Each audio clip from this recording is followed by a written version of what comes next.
Hello, and thank you for stopping by. I'm your host, Jerry Royce, and welcome to Positive Power 21 Network, where you get your positive on. This is a worldwide podcast for growth, wealth, and success. Thank you. Positive Power 21.org, Internet Radio. Hello, everyone, and thank you for tuning in to Positive Power 21. I'm your host, Jerry Royce. When it's all positive, it's all power. Positive Power 21. Tonight on my show, we have Crystal. Crystal is from the Baltimore area. I'm not sure exactly where she's from, but I know she's living in the Baltimore area. She's a member or executive. She holds an executive position, with the Black Affairs Advisory Council with the federal government, where she is a manager. And she's also a model. I'm not sure if she's professional, amateur, but we will find out. And she does runway and print. And she's venturing into podcasting. I understand she was involved with some kind of cable network, but we'll find out a little bit more about her because I don't want to let all the mystery out of the bag. So, Crystal, welcome to the show. How are you doing today? Thank you. I'm doing well. How are you? I am fine. I am doing great. And so wonderful to have you on the show. You're an awesome person. I have had an opportunity to watch you in action doing some of the events that the Black organization had held a couple years ago. And we'd like to hear a little bit more about it, their involvement with the government and how they're helping a lot of African Americans pursue their careers there. So what's going on other than that? Well, essentially, for those who don't know, the Black Affairs Advisory Council was established to be kind of like a liaison between the federal government and the employees to just educate people on, especially the agency and the commissioner and the leaders of the agency, on diversity and inclusion and some of the challenges that African Americans face in the federal government so that they are being equally represented and that they have the same fair opportunities as everybody else. The Black Affairs Advisory Council really focuses on uplifting the community. We do a lot of volunteer service activities.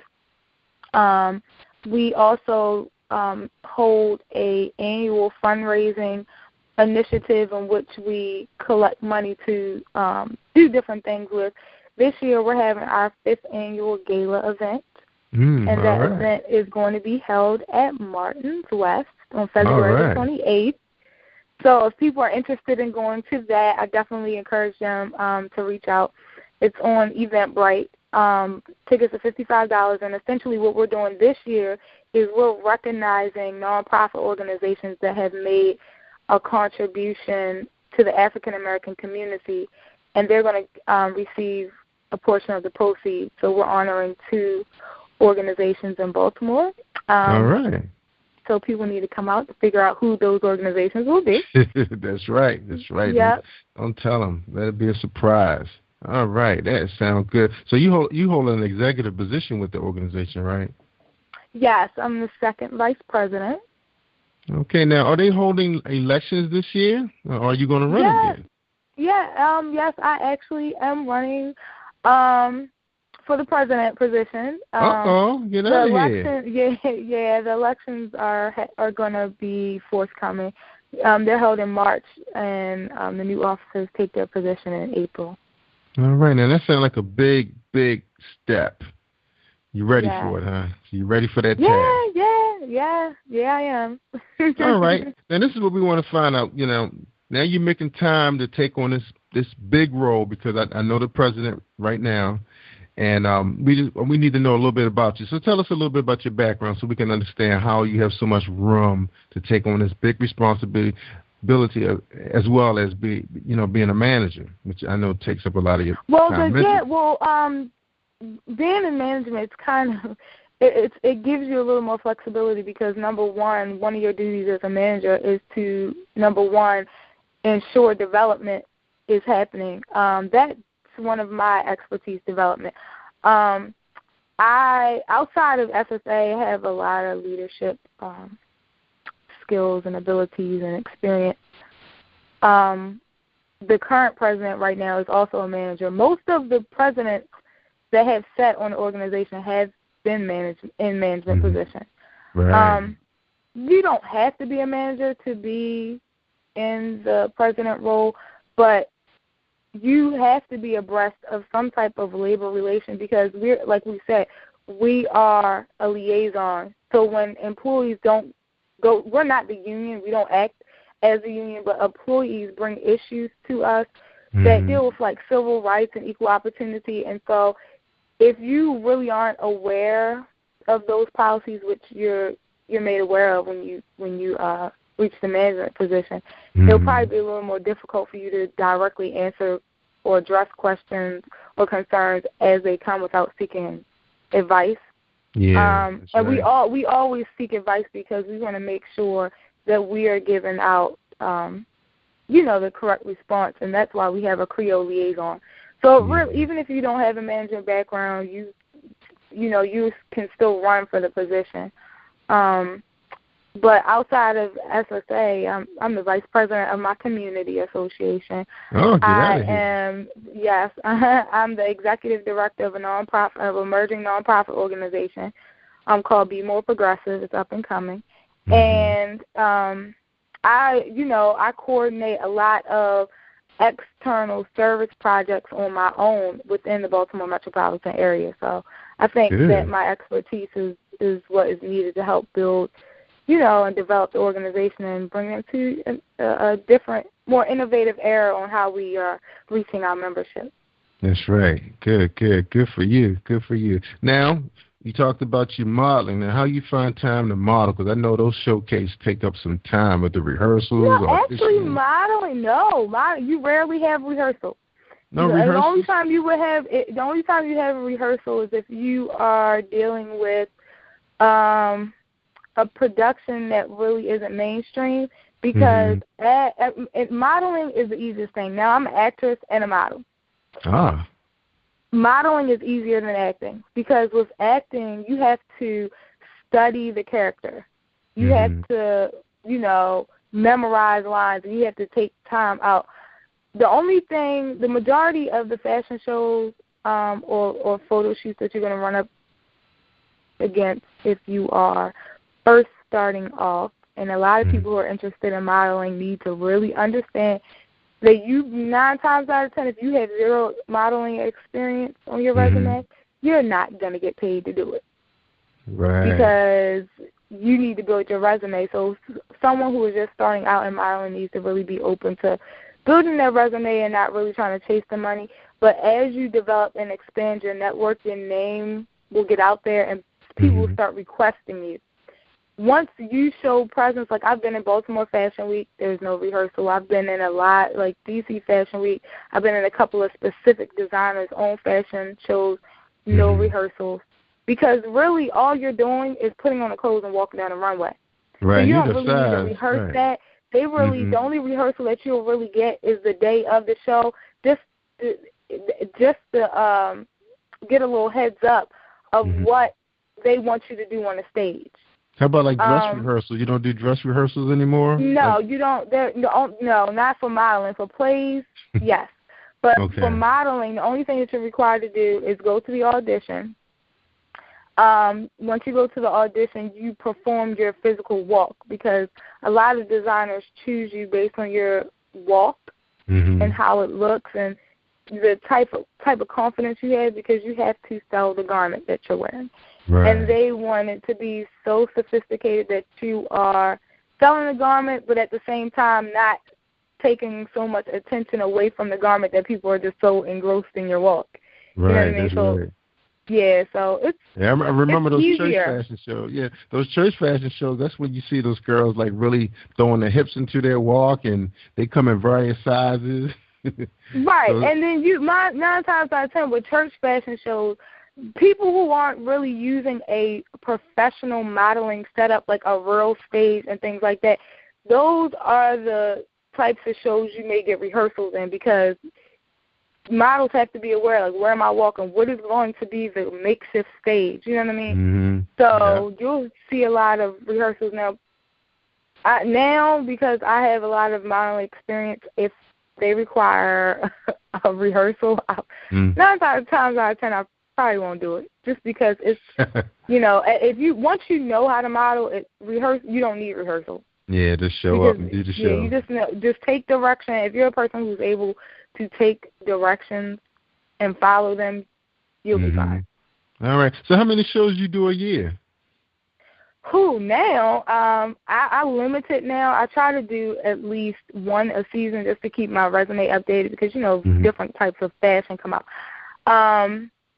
So one a year or one every season. It really just depends on what it is because now you have the same reoccurring fashion shows like the major ones, like Fashion Week. Fashion Week happens in every major city during a specific week. So you have D.C. Fashion Week, Virginia Fashion Week, Baltimore Fashion Week, New York Fashion Week, Paris Fashion Week, Milan. Wow. So it's just like you just got to pick and choose. I've done Baltimore Fashion Week every single time just because it's Baltimore.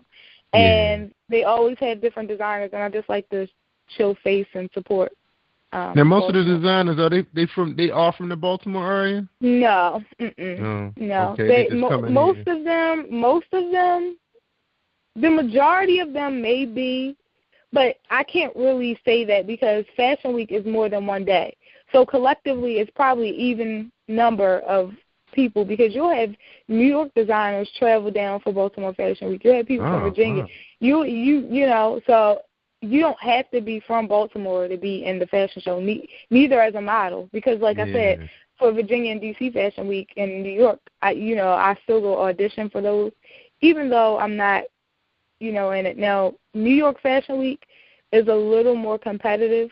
Yeah, I can imagine that. So they're really strict on their requirements. So when you say requirements, you're talking about like height, size, body type, and size. Like at 5'9", size is 0 to 4, and a lot of people there's no room for size models.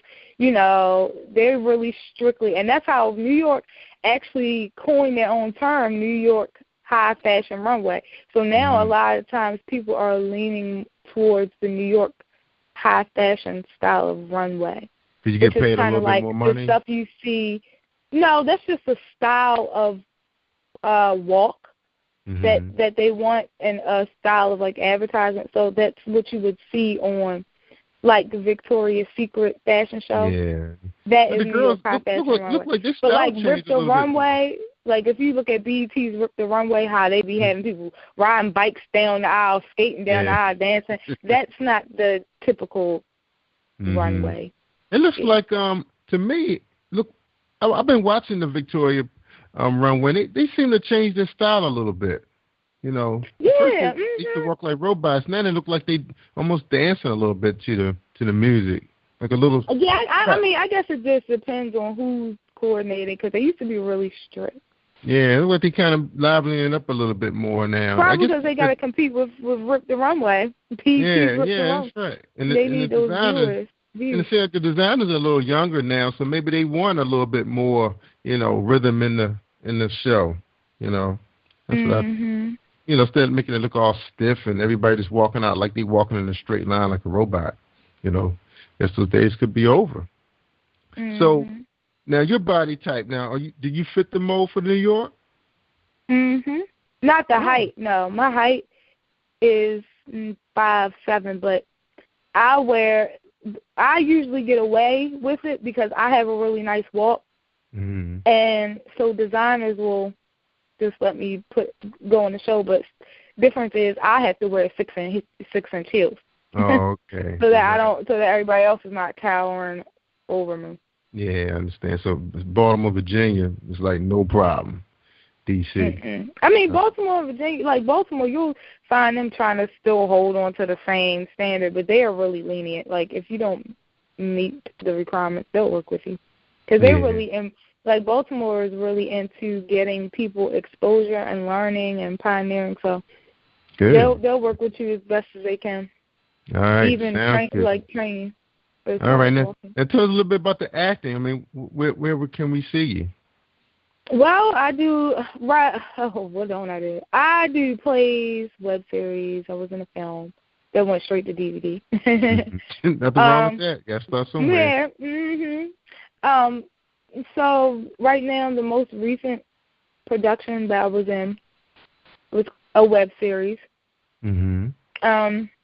which is called Boy Pull Your Pants Up, and it's BOI, boy spelled with BOI, and it's something you can actually type that in YouTube, and it was like basically it's the moral of the story is just teaching people about knowing their status as far as like HIV and AIDS is concerned, and really just being open and honest, with people before you engage in specific activities. So that one really has, and it was a book turned into a play, turned into a web series. Wow, who's the author? Web series, Liam Caldwell. He's from this area? He's from Baltimore. Okay, I thought I heard that name. If you type it in Google, it'll bring up the everything about it. Where you can, Good. So that was your biggest production you were in? No, not the biggest, but that was the one that I enjoyed the most. Because it was a web series, and I never really did a web series before. Now I like web series. But the biggest production I was in was The Wire. Church Girls. Church Girls. It was a stage play that was at the Lyric Opera House. Oh, you weren't in The Wire? No, I was in college when they were filming The Wire. There's a lot of people. I know everybody was. A lot of people in The Wire. I was away. I wasn't in Baltimore. Yeah, most of the guys were college students. A lot of the guys that were in The Wire. Yeah. And you want to know the crazy? Let me tell you a story. The crazy thing happened to me. I graduated from college, and I think this was like when they had finished The Wire. Like they realized no more series were gonna be. I was at the gas station, right? First day, getting ready to go to work at FSA. Guy comes up to me and was like, "Hey, are you an actress?" I was like, "Yeah." He was like, "Well, and he was like, I was one of the executive producers on Wire, and one of my actresses is cancer. I need to know if you're available at 6 a.m. Because look, I was a 6 a.m. person at one point in life, and I was like, "Oh my God!" Being as though I was a new trainee and we were on that probationary period, I didn't have leave to actually take off. So you know how mad I was? I was like, "Dang, I bet. This was my big break." But oh well, Wow, I know, because they start early and they stay late. My son worked on that production while he was at Morgan. Yeah. Yep, what school did you attend? My undergrad, I went to University of Maryland Eastern Shore across the Bay Bridge on the Eastern Shore of Maryland. I know the shore. My parents live down there. Oh, wow. That's where our offices are. Our offices are on the Eastern Shore. Yeah. Okay. Yeah. And your graduate studies? I went to Towson. I got my master's, and right now I'm working on my PhD. All right. I'm doing the online program at Walden University. I'm writing my dissertation. I'm done my coursework. So I hope to graduate this year with my PhD. All right. Now, Kristen, that's a lot of stuff you just put out there on the table. Now, we can ready to move into another segment of the show, and that's a lot of stuff. That's a intimidating stuff. That could be to another manager, or a man, a woman.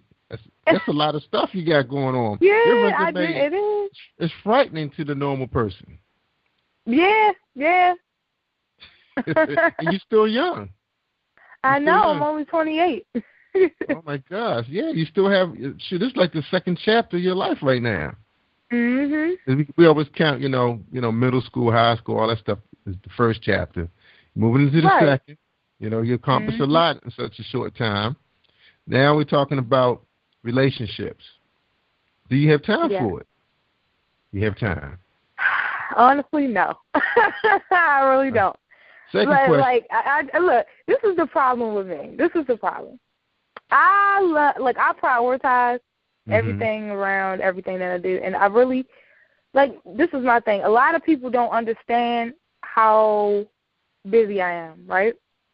So they don't when I try to, because if somebody is not juggling as much as you, they don't understand why you're always so busy. You know what I mean? So that's the number one complaint that I get.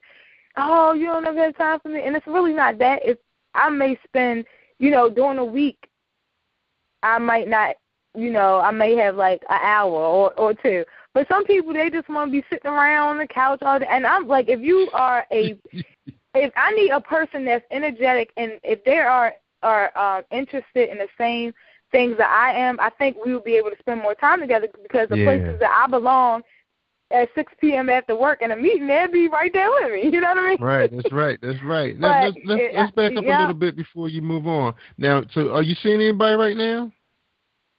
Unfortunately, no. Not like, I'm not in a relationship. I'll just but you're put it like that. You're dating. So you are dating. I date around. I date around. Okay. All right. That's better than nothing. So dating with these few guys, I mean, are they the same guys you're going out with? Like, they, it's hit and miss. They say, okay, you're available. And you say, no, I got this going on. And they move on, and another one call you later on, blah, blah, blah. Is that happening to you? I mean, are you doing that? Yeah. Okay. So you want to, so in other words, you're probably one of those women that could be put in a rotation only because you don't have a lot of time to give one person. Right. Okay. Right. So there's nothing wrong with that. Like, this is my thing. I think right now, because I'm not really focused on having a serious relationship, because the number one barrier is this PhD is very time consuming. Oh, man. I really think, and I actually was in a relationship that didn't end in marriage as I thought, because the person we were together for 4 years. Wow. And it worked out because he was in the military and I was in school, so we were away from each other. But he got out the military, and when he came home, she's like, oh, you don't have time for me. I'm like, no, I know you ain't trying that. After I was sitting around, I ain't seen you for daggone 3 of the 4 years I've been with you. You going to complain that I ain't got time because I'm in school. Yeah. But see, what happens when people are idle and they're not doing anything, they pay more attention to the time that you're not spending and not really seeing that it's not like I'm, out playing around. I'm actually doing stuff for the community. Right, so I think the best person for me, because I have goals to run for political office one day. And you know how busy they are. Oh, so I need somebody with me that's probably can handle that, or number 2, can, want to be in the same types of things that I'm doing. But how about if it's a person that's completely opposite of that, they like to stay home and read a good book and watch.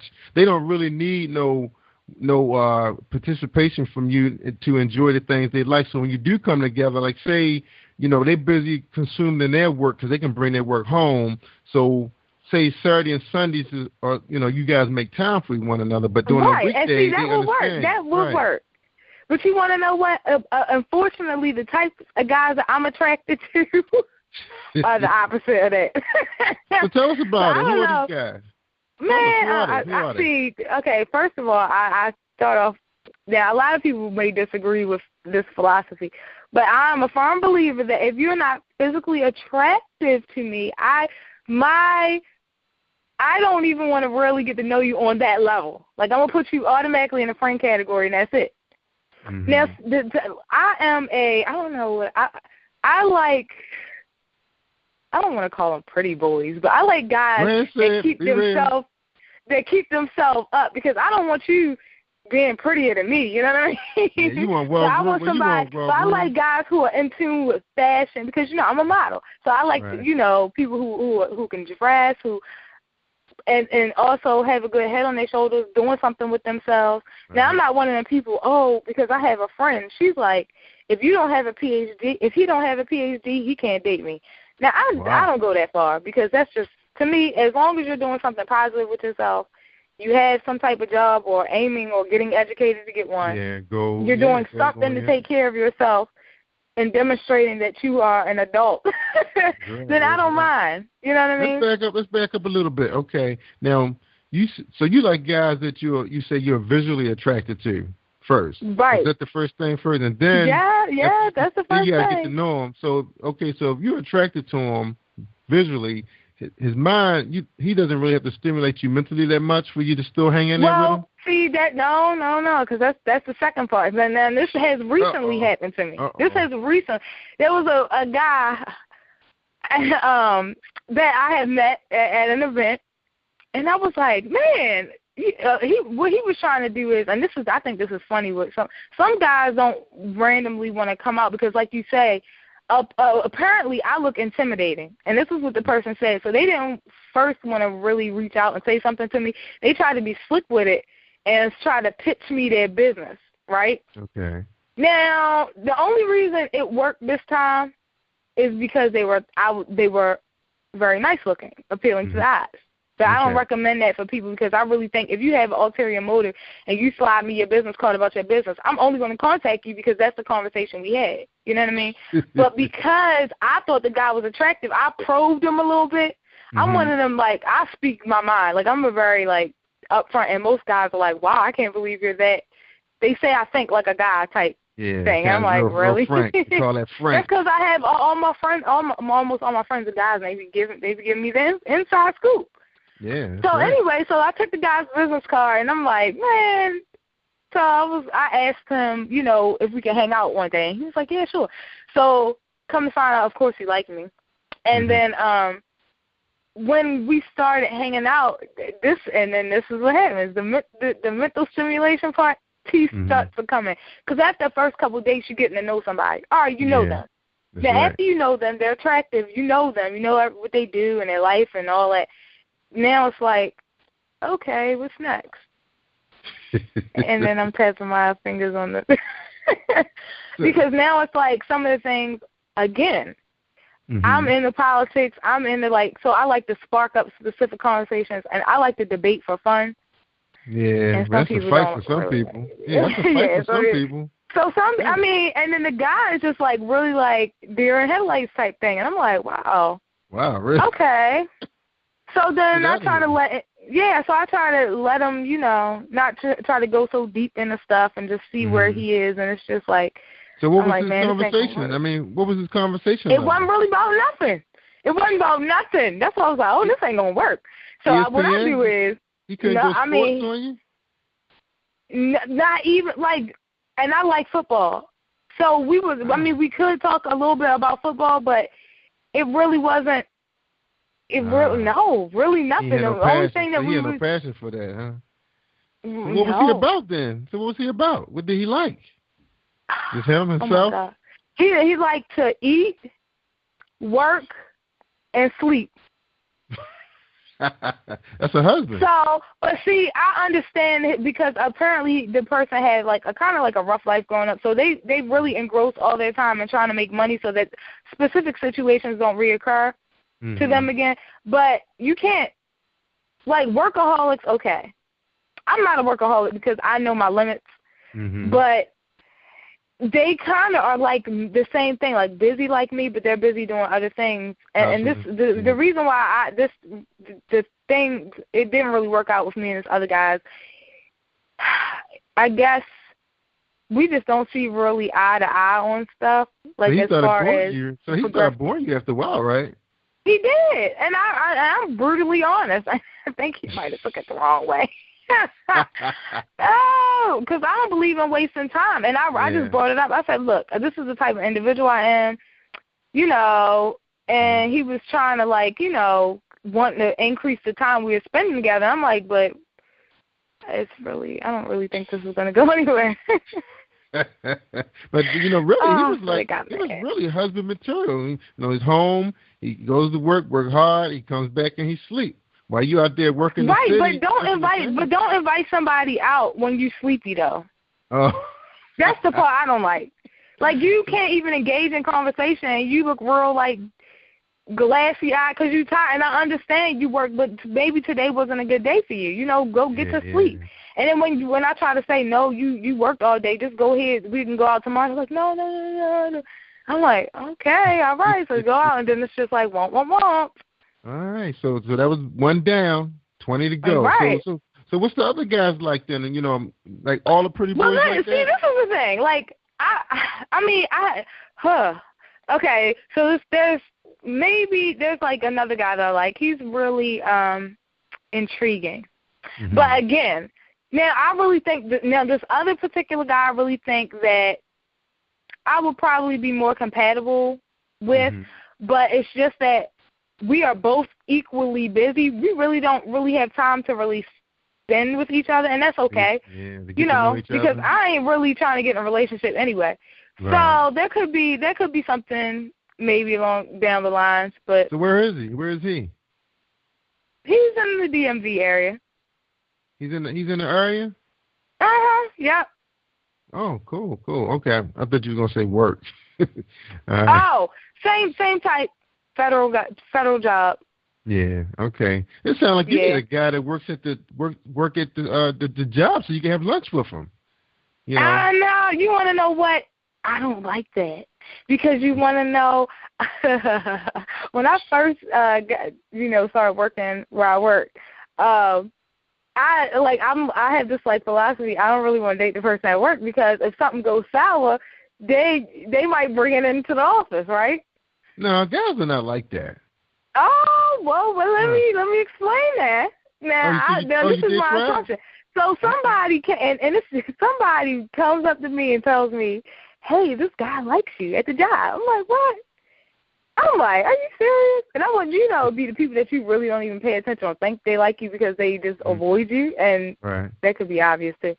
So I said, "All right, well I normally don't date. I didn't. I said I don't mind getting to know you. That's how I classified it." Mm-hmm. Well, apparently the person felt as though I was moving too slow, and so they wanted to ask me out, and I said no. And then they went back and was like, "Oh my God, she's so mean." I'm like, really? Why would you I can't believe a guy is gossiping to their guy friend. And then the guy friend they told me came to tell me. I said, "They go gossip worse than girls." Yeah, that's true. But yeah, it didn't work out. Look, something don't work out with me. Because I'm gonna tell you, because when I started there back in the '80s, like 81, 82, I was in my 20s in school, and I was part time. So I was able to, come and go because I was going to school at night and everything. And when I went full time, I was able to, see more people. It's like, wow, all these young girls, So I started going out with a few of them, just hanging out. And there was some that wanted to get a little serious, but they kind of knew, the future. They kind of can tell. But we were still really tight, good friends, could talk about anything, and, went to the movies, parties and stuff. But sometimes if you give the person time, they kind of can tell, even though they are extremely, extremely attracted to you, and they would like to have a future, but they kind of say, yeah, I'm not really a type. The women admit that. I don't know about guys admitting that. Yeah. And I would never admit that I'm not Beyonce type if she asked me.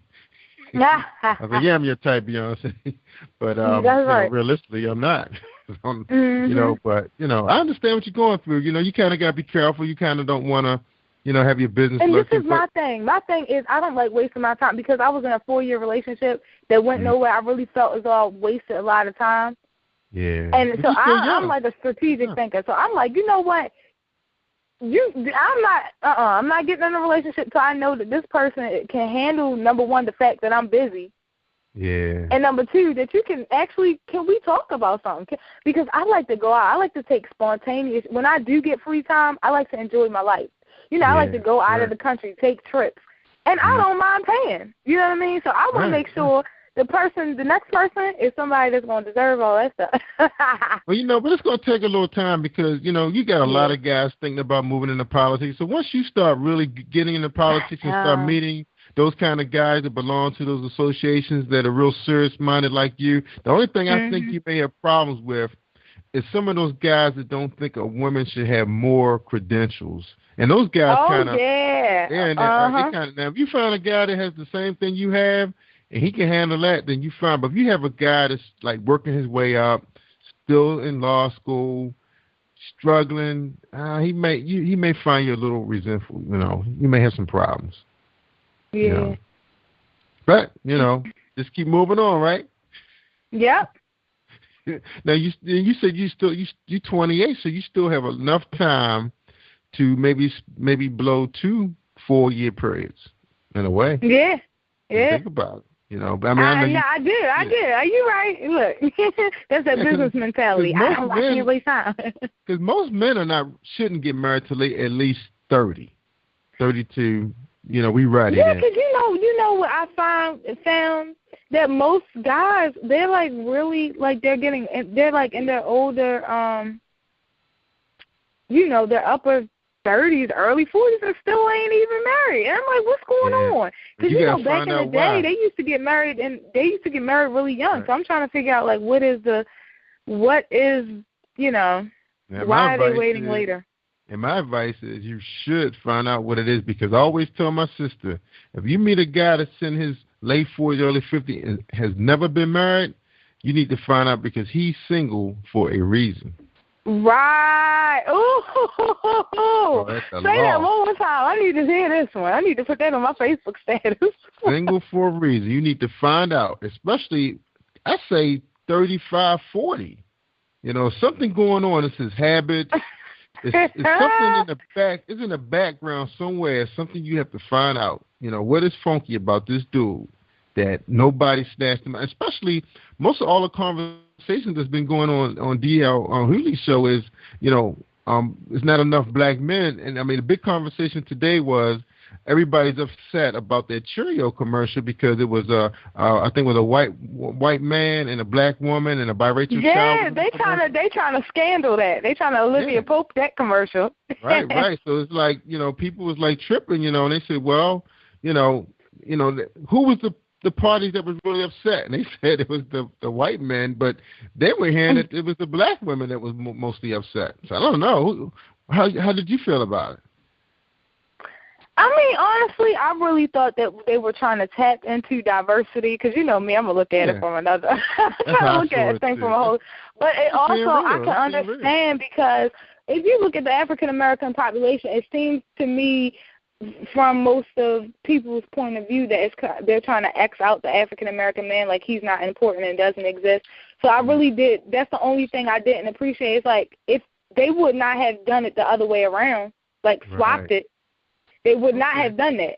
And that makes you question, why is it acceptable for them to use the white man with the black woman but not the other way around? Because give me one commercial where it switched. I can't name one. Well, you know what they said? They said if it was a black man in a commercial, then there would have been an argument. Well, why they had to do the brother? The brother's the only one to have high cholesterol? Right. You know what I mean? That's funny. So you can't win. You can't win. You can't win. So I tell you, it's always going to be something. I've thought that they were trying to advance diversity and inclusion, because they were. There was like I don't know who did the survey, but they were doing like some. I don't know who the entity was, but they did a survey that was saying that like in the secondary school education system, biracial students were having trouble identifying with others because they're mixed, and it's kind of like people like make them choose a race instead of just accepting the fact that they biracial. So when that commercial came out, people had put a post on Facebook, and that's one of my friends who is actually biracial said that she appreciated that, because that was her scenario, and she never saw her family makeup ever in the media. Yeah, you know what I mean? Right. So you never know. I really probably think that Cheerio probably was trying to make a diversity type issue on the political scale. Yeah, right. But either way you go, you're always going to have flack about why businesses make certain marketing decisions. So yeah, right. As long as they can like explain you said, it. They're trying to move into diversity, so they say, hey, it's a great idea. Let's go for it. Being innovative, thinking outside the box. They tried and it. And then plus, with the Olivia Pope scandal going on, everybody's. Yeah. But I think the main thing for black women, they don't want to see a black man not being being on TV with a white woman, because they're saying there's not enough educated black men that qualify, to be great husbands and help them with, pursuing a happy life in the world. That's how they look at it. And now you're getting a lot of Europeans, black Europeans coming over here now, taking advantage of where a lot of the U.S. brothers are missing out. They're coming here taking the women, and you find a lot of biracial guys. Now, it was funny because there was a comedian on that I saw on YouTube. He was biracial, and he came over here because he said he really wanted to know how to become black, like black U.S., So he really wanted to, pick up everything that the black men do. They look at it as proudness. These guys are bad dudes. I want to be one of them. So he came over here to learn how to be a brother. because it wasn't that way in the UK. I said, wow, that is really interesting. He was really funny too. It was a very funny skit, but I think guys like Kevin Hart and the cast that he has, the housewives of, the housemen, whatever they call them, so the men of Hollywood. I think they're really helping. The Real Husbands of Hollywood. Yeah, that's the name. My wife watches the thing all the time. I think they're really projecting us, in the positivity because one, those guys hold, their own businesses. They're doing really well in the entertainment world, and they're funny guys. Majority of them are married. And they hold it down. They're not like creating any problems in the world, like your Justin Biebers and some of your hostile hip hop artists. But I said I'm kind of proud of those guys, putting us out there like that. I say Kevin doing a great job. It's more than just being funny, but people get a chance to see how we are. We have personality, and people are still afraid of black men. It shouldn't be like that. So, but I mean. We appreciate you continue to pursue the brothers, because you're going to be in an area of politics where you're going to be around mostly white men. Because they have a law degree. I like my chocolate brothers. Okay, I like my African American. I'm not prejudiced, but I just love black men. yeah, I understand that. I mean, you were raised, and that's the thinking that you want to have. Pursue your own. I mean, like a lot of people say, they're not prejudiced, and if they have to, some women saying if they do find love, if it's an Asian guy or a Caucasian man, they don't have no problem because love is love. Just like you have some of the people with same-sex marriage, they just feel like it's just connection. So sometimes you can't even really say what you think is going to be. It may just happen. Right. And especially where you're going, you're pursuing politics, and then you're thinking about how many brothers, I mean, the ones now, my friends, all of my friends didn't finish college, but they married very successful black women. They have their degrees, they have their businesses, they have great jobs, and they had no problem. We call that the Oprah Winfrey world. They had no problem. We said, hey, we just put our money together, raise the kids, and these guys are great fathers, which is, all of us, phenomenal, because we came from a neighborhood where it was two, parents in the household, and we had pretty much done everything, took trips together, activities, the neighborhood done things, we played together. So we kind of knew, the blueprint to become, good parents. We kind of were, molded. So all my friends do it extremely well, even if they're not with their spouses anymore or girlfriends that they had these children with, they still super fathers, and we went out together this past Christmas, and just looking around the table, said, "Wow, guys, we all may not want where we are, where we want to be with our careers, but if you look at us as being men, parenting our children, even the ones that we had outside of marriage, we're there. Most of us put our kids, outside the marriage into our new home. And my wife helped me raise my son. He's 30 now, has his college degree." Pursuing black women, he's dating, has a really, really good job. He's in the church, doing things in the community. He actually adopted 2 families on his own where he's helping with their children because he don't have any. Wow. Yeah, so you have a lot of guys that have children that's out there doing good things in the community. So, we really, really, proud of that, So I just wanted to put that out there real quick. So now I have a young guy, my son. Hey, I'd love that you meet him. I'm not sure if he's one of those types. They like to cling around you all the time and got to see you. But he stayed pretty busy, too. He works for a big defense contractor, and, he's into the church and everything. And, oh, good. Look at that. Yeah, that's a plus. That's hard to find. Yep, and now he got you by 2 years, so it's not like he's younger than you, because he's been pursued by a lot of women that's in their late 30s. Yeah. You know what? And I have a friend who is a year older than me. He's 29, and he said the same thing, that a lot of women, he gets a lot of women that's like, they're 33 and up coming up to him. Yeah. And he asked them, well, what you want with me? There's just not, according to them, like you were saying, the men that's in that age bracket, the 35 to 40, ain't trying to settle down. Yep. So I really want to find out why. I'm so anxious to get some men that's that age on talking about that. It's great. But then sometimes you have a couple women that are in their late 30s. they haven't like quite have given up on marriage, but they said, hey, I'm just going to do me. You know, I want to go out. I want to meet. I want to mingle. Because one of my friends, yeah, she said she actually go to restaurants by herself and just have dinner, and she meets guys, single guys, and that is true. Yes, they will come up to you if you by yourself. Yes, they will. And I've seen her in action because I had went out with a couple of times to hang out. You know, like at Phase 10 or whatever, and you know, she'd sit over there, and I'd be, you know, talking and hanging out with the bartenders and all those people, and I see guys walk up on her or buy a drink while she's having a meal, and next thing you know, bam, it's like, whoa, you know.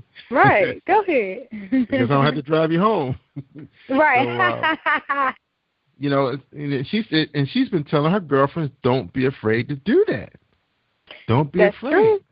It's a good technique. And when you hang out with a bunch of girls, that could be intimidating for a young guy. It can, because they think in your head that, oh, man, she with her girl. She probably going to try to, you know, come off on me incorrect if I try to approach her. So a lot of guys do that.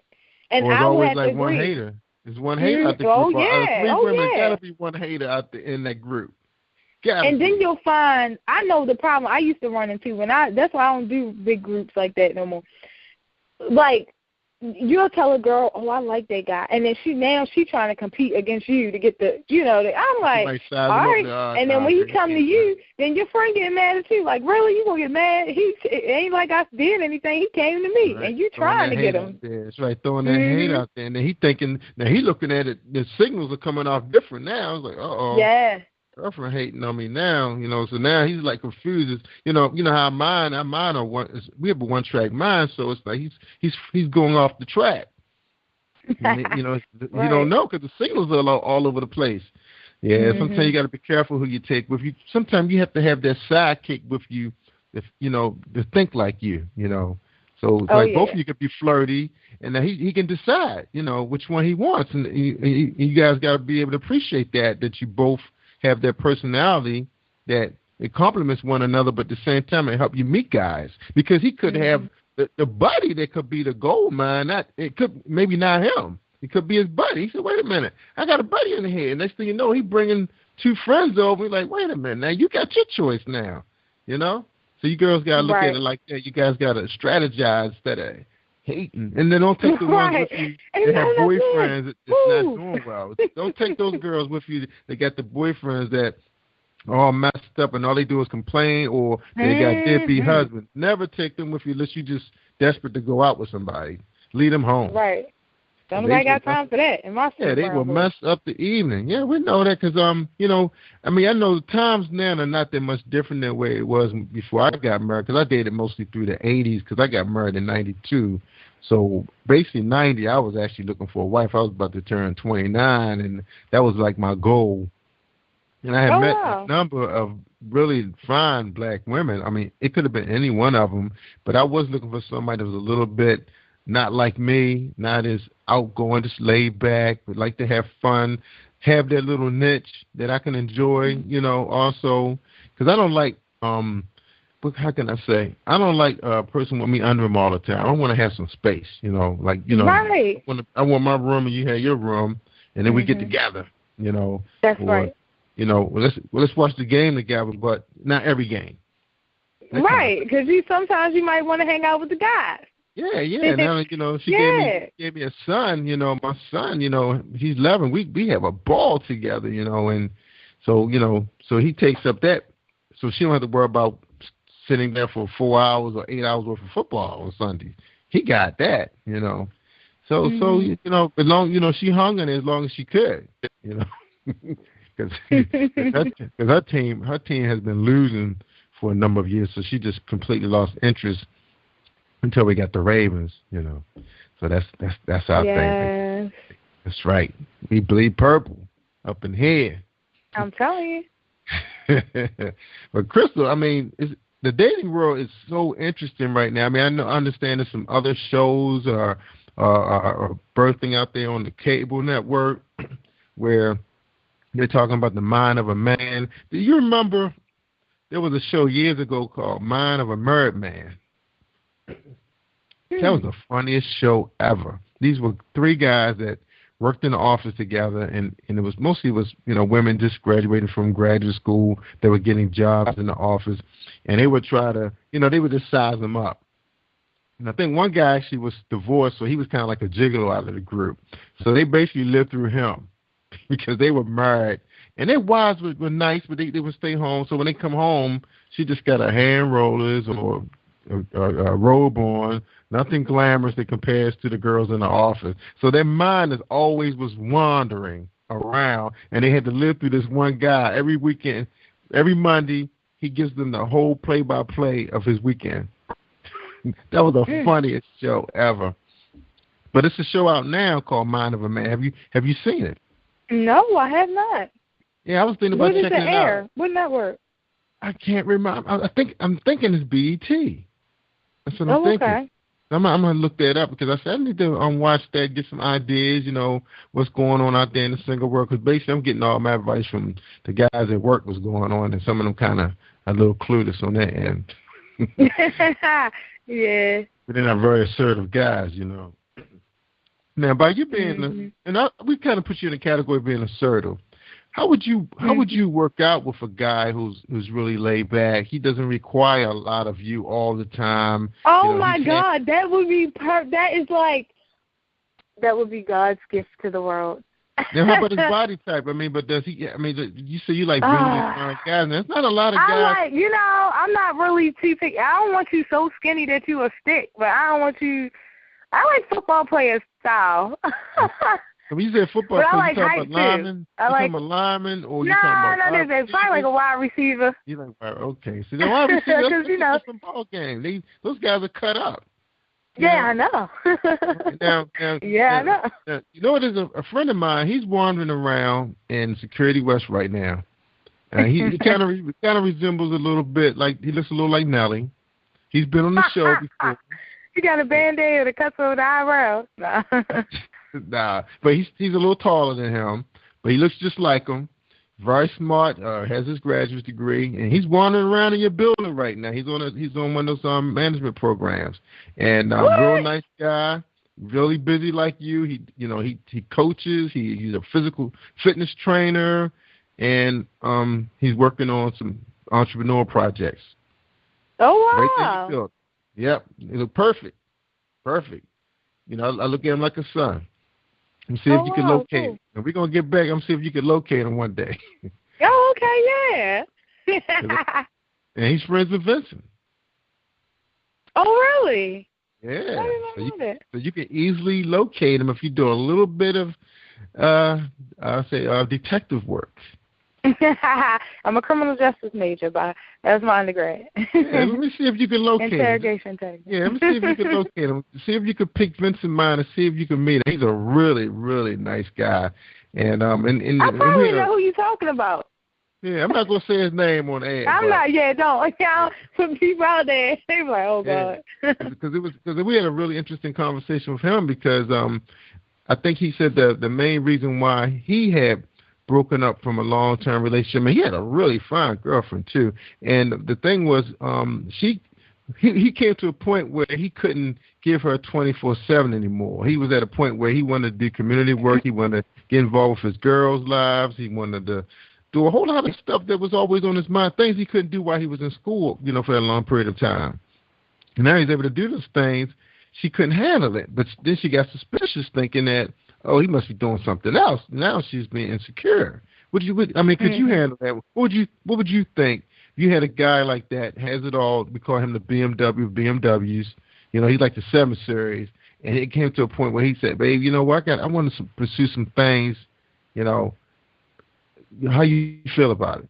Are you going to like? I'm the type of person you gotta let people live their dream. You know what I mean? Yeah. Let them live their life the way they want to, because the same. I would want the same support on whatever it is I decided to do. You know what I mean? So I'm the type of person that I'm open-minded, because I understand that the person also needs to be happy. And if you want the same support, you got to give it. So whatever it is that they feel as though they need to do to get where they need to be, I'm all for it. That's right. Now, this came out of a recent show, and this was pretty deep. This show was hosted with my friend up in Detroit, Latrina. And she just got involved with a relationship with a guy in D.C. Just met him around Thanksgiving. They like deeply in love, and it's a long distance relationship right now. But when we was talking to the caller, the guest, he's like, "Wow, you guys sound like y'all like really, really good friends with your spouse." He said that's what he want. He want his woman to be like his best friend. I mean, they like really, really good friends. Oh my gosh, that's probably the best. Right, because lust is temporary. It's going to come a point where old boy can't really fire the gun like he used to, and you still got to feel the same way about him. I mean, you're talking about he's hitting his because I know some guys who have run into some issues with prostate cancer and things, and they not the guy they used to be, but the woman has to be like, was it just a physical relationship? Because this guy told me he want the mental. It's going to be some physical, but because you want to know. I appreciate that though, because because after that's why I said that I look for that first. But that when it comes to like marriage and stuff like that, you have to really be the full package because what looks gonna fade at some point. You're gonna get old. You might get fat. Lord, please don't let that happen. But you have to be able to love that person for who they are, and it's more than just their appearance. You know what I mean? But you know what, Crystal, if somebody's sick, you gotta push them around in a wheelchair, or that's gonna happen. Feed them. You have to really love that person. And if you look at that person like your best friend, that's right. Then you lose a limb or something. You never know. Maybe lose his speech, his sight. You just never know. Right. For better or worse. That's what them vows say. Yeah, and it's funny because my wife and I got together. We both pencil thin like you. But now, people say, "Yeah, dude, you're a big guy." And I'm like, "What are people saying I'm a big guy?" It's like I'm 204, so that's a wide receiver size. I'm 6'1". I guess if you saw, I guess I'm the same height and weight as Torrey Smith, and I've seen him, and I said, okay, he is pretty solid dude. I could see why they say that's a big dude because a normal guy couldn't tackle Torrey Smith. He would destroy us. We'd be looking at him on the field. He said, yeah, I could take on that guy. But I saw him in the mall, and he probably run right through me and say, oh, was somebody standing there? But, but we're the same, we're the same, but I'm not made up of all muscle, though. That's the difference. Right. So that's going to happen, because when she met me, I actually was a runway model. My brother actually was a professional, but I was just hanging out with him. They just said, hey, we need another person. We need another person. What about your brother? He's tall. Hey, you got to get in where you fit in. I'm a 42. It's perfect, So, so I was doing that for a little while. So I know, what the industry like, and then, the type of people you meet, everybody just so nice and sweet. So you have your choice, like, wow, all different ethnic backgrounds. And, my brother was really out there, but my brother was one of those type, he just wanted one girl, and that's all he saw. And but he's one of those guys, he liked to, really be up under her, and, sometimes it's like sickening for some people to see people like this, like, wow, that's too much love. What's going to happen? Something happened. He won't be able to move on. And I remember a guy told me that years ago I worked with. He said, man, I hate to see guys that be that clingy to that woman because if something happened to her, what she say, or she just say she's not interested in you no more, those guys just go to pieces, he said. He's seen it 12 times. I said, dude, you're right. I've seen it happen. It's like those guys are just like, that's their mother and their woman, and it happens mostly to the middle child, they say. But that's just a little bit. That's just a little bit of, I guess what they call it, sociology and psychology, all mental things. But relationship topics can go on forever, So many different levels of it. Yeah, and where you are so interesting because you remind me, that's where my sister was. She was in all the organizations, the Deltas, the community, the associations. And I was like, wow, so you guys better start keeping your eyes open because all these guys are going to be crossing your path. You're out of college.